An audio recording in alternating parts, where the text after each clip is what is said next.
And the charges against these parents put CYFD under a microscope. After failing to act in another high-profile case, the state agency is promising to do a better job. News 13's Rebecca Atkins has a look at some of those potential changes. There are cases where we have sat before you where there had been prior referrals, and when we did our internal review, it showed that the staff did what they were expected to do in those situations, and tragedies still occurred. CYFD has been the target of scrutiny after the murders of Omari Varela and Victoria Martins, and New Mexicans want answers. How would you rate the job that the state has done running CYFD, the governor, yourself, running that department?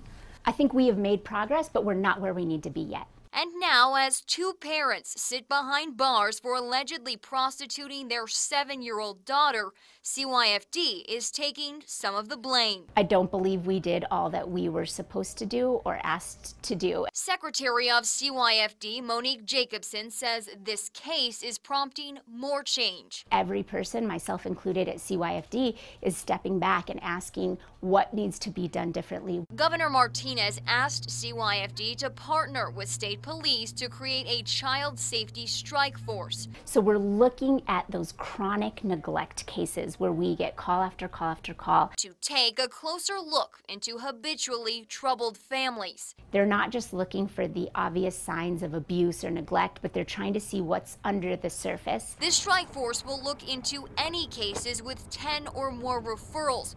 Once again, CYFD says it's understaffed and overwhelmed in a state plagued by poverty, drugs, and crime. So we're definitely up against significant hurdles every day. But she says she hopes these changes will finally make a difference. We have to keep pushing and we have to keep fighting because that's what our kids deserve. Now, Governor Martinez made an executive order in 2014 that after 3 referrals about a family, there would be more investigation done into those families. Jacobson says in this case, they found that that order was not being followed, and they are working to make sure that all staff make sure to implement that order. Rebecca Atkins, KRQE, News 13.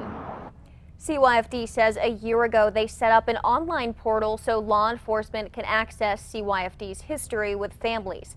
The agency says it will again push for all law enforcement to sign up for that program.